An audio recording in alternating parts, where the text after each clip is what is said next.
Next, tragedy strikes, accidents happen. Be there when the calls come in. It's back-to-back episodes of Rescue 911. Next on Discovery Health Channel.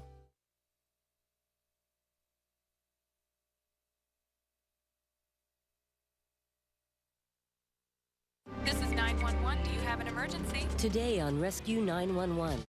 Then, a runaway roller coaster mangles a young man.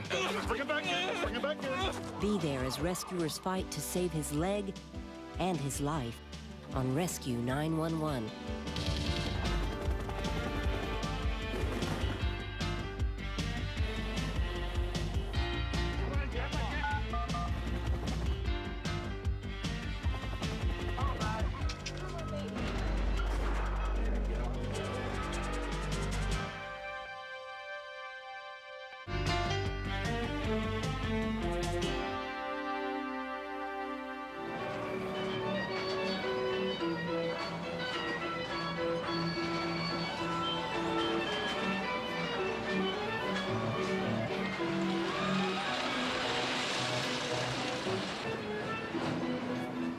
On September 2nd, 1991, parents and children were sharing a final afternoon of fun before the end of the summer season at Lakemont Amusement Park in Altoona, Pennsylvania. Sherry Danella's daughter, Lindsay, had saved one of her favorite rides for last. We were at the concession stand, and Lindsay asked if she could go on the little roller coaster, and I said, fine. It was the last day of work for 17-year-old Chris Whitfield at his summer job. Go the ride.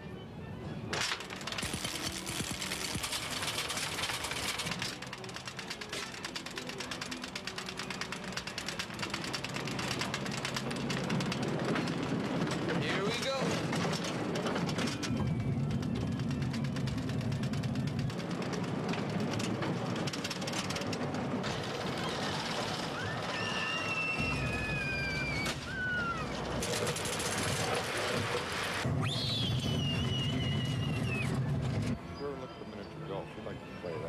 What time? Kevin Holland and his father were on their way to meet Kevin's wife and little boy at the carousel. It's a little bit too high. It was still light. My son probably wasn't ready to leave yet. So we thought we'll put him on one more kid ride, and then we'll do the miniature golf thing and then boogie. All right, guys, have fun today. Have fun. Oh, it's all right. I'll take her over. Okay? One more time, and that's it. Here you go. You ready? Like flying, huh? You like flying. Never keep your hands in the car. Here we go.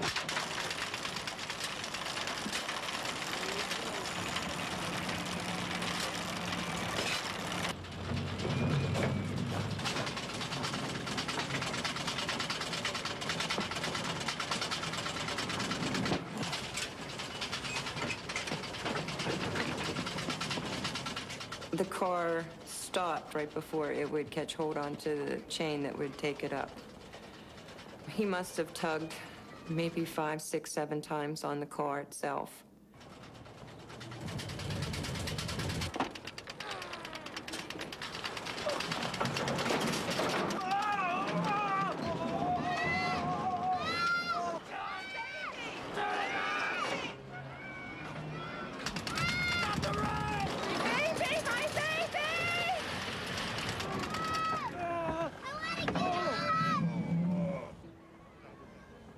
I heard a couple, if not 3, screams.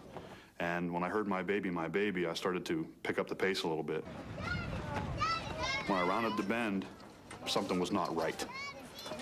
That's when I saw his leg move. Okay, now we're gonna get him down, okay? Okay, son, listen to me now. We're gonna try to get you down, okay? I saw the ground, and it was covered in blood. I knew that he could bleed to death, but I couldn't get him off the car. Sir, I'm gonna need your help. We can get him down, all right? He was so tense. He was wrapped around it. So I kind of started directing people what to do. I guess I learned that from being an air traffic controller. You have to let go, okay? What I'm gonna press in. When I press and say, okay, you let go. Okay, because I'm gonna have you, all right? You ready? Okay. I got you. Now.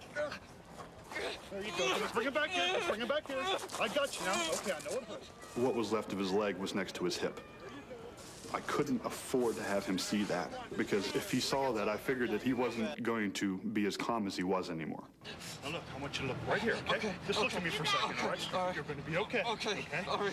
Listen, hey, I need some ice, I need some water, I need blankets, anything. And everybody else, just calm down, okay? I noticed that there was some blood still coming out rapidly. I learned through health class, clear back in high school, that we have lymph nodes in our body. And if you push on a lymph node, it'll cut off the circulation of the blood to other parts of your body. There's 2 under your armpits, there's 2 in your legs, and I think there's 3 other ones. Hey, buddy, I'm going to press a little bit, okay? And I pushed as hard as I could on what was left of his leg. All right, okay. I was asking him questions to make sure that he was coherent. We spent a lifetime in about 20 minutes. Park paramedic Nancy Fulton was the first rescue worker on the scene. As I scanned on down his leg, the foot is intact, but the area between the foot and the knee, there is nothing. Be advised, need you to expedite at this time. We have a 17-year-old. I had a young kid who basically was bleeding to death. You ready? Okay. I sat next to his shoulders and held his hand. I wouldn't want somebody to turn their back on my child. So I couldn't do it to him. What do you like to do? Electronics. Electronics? Yeah. We just talked a little bit more, and I was okay until he asked me, am I going to lose my leg? A second, you just hold on, okay? That was kind of tough, because I said, no, you're going to be fine. You're going to be all right. And I had to kind of like lie to him. And that was tough for me to do, because I'm not used to doing that to people.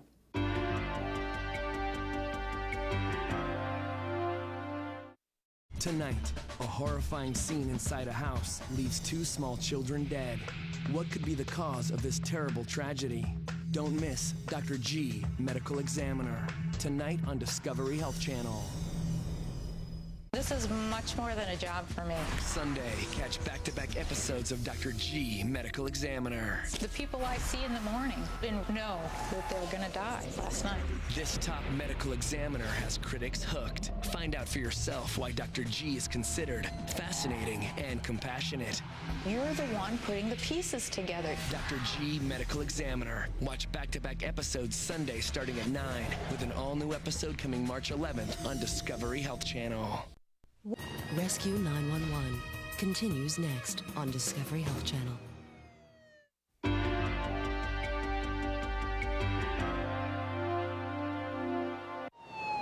Within 10 minutes of the accident, paramedic Dave Cooper and his partner arrived. This guy was white. He was wet, he was pasty, his blood pressure could have bottomed out at any time. Whether he was going to live or die, I couldn't tell. Okay. Let's get another blood pressure here. No, okay, there, squeeze. If it hurts, just squeeze, okay? You can't hurt me. Remember that. That was our little contact. And I was still holding Chris's hand even after he got onto the board, I believe. Okay. I said, you're going to have to go now. And he said, okay. I said, I'll see you later. Everybody take it easy now, okay? I was walking out. I looked at my wife, and she looked at me. And I said, that boy's going to lose his leg. That's when it really sunk in. And I kind of gathered myself a little bit. And I said, he could die. I don't think I cried quite so hard in a long, long time. And I put my arm around my dad because I needed help getting out of the park. He's here. Okay. Easy, easy, guys, easy. Take a turn here. All right. By the time Chris arrived at Mercy Hospital, his blood pressure was dangerously low. The emergency physician, Pradip Swain, took charge of his care. We immediately poured blood into his system, and all of a sudden I found that the blood dripping on my pants. It is coming through the mass trousers. So immediately I said, get me hemostat, I have to clamp that artery. And all of a sudden, he just bottomed out. Grace, can you feel I'm touching you? I think he's going to die. My God, he has got 60 years of life in front of him. Chris's parents, Kurt and Bonnie Whitfield, had been at a family birthday party when they received a call from the hospital. I knew whatever the activity was going on was serious. I saw his one sneaker on the floor. He was covered up. And he just said he had a bad injury to his leg. The helicopter came in. He's going to the trauma center in Johnstown. The parents are here. Probably they'll never see him again. I said, take only 1 second. Hold the hand, give him a hug, give him a kiss. I'm not real religious, but I believe in God. I asked him, he's 17. Give him a chance. If you give him his leg back, he can have my life.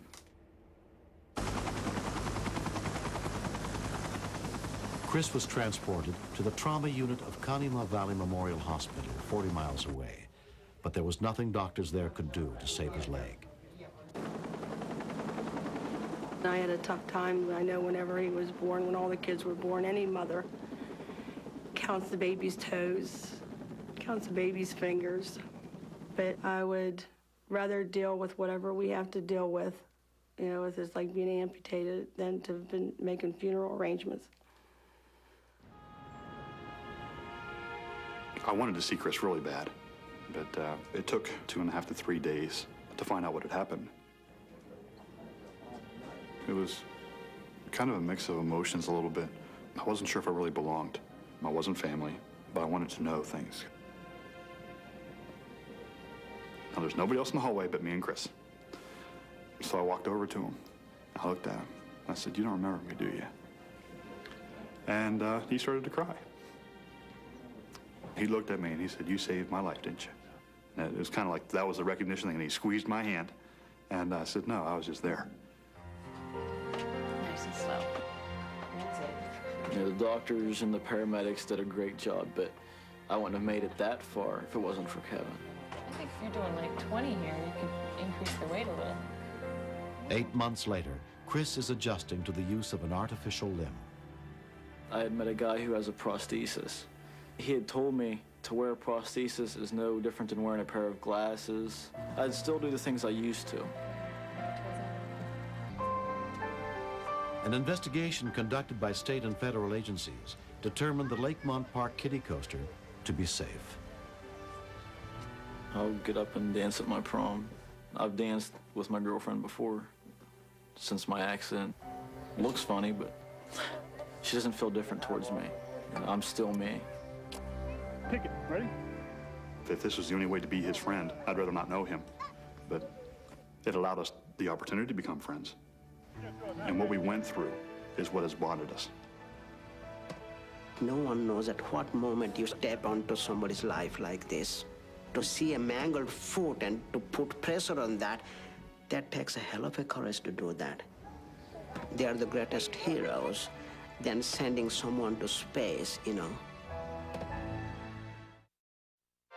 We all should take first aid and CPR courses every year. By learning basic life-saving techniques, we might be able to save the life of someone we love. This series is dedicated to all the men and women who answer our calls for help and are there when we need them most.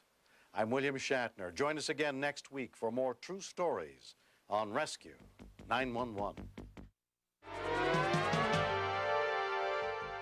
Next, step inside the command center where the calls for help are answered and meet the real-life heroes who save lives. Stay tuned for another episode of Rescue 911, next on Discovery Health Channel. Real life, medicine, miracles. Mr. Shapiro, step out of the car, please.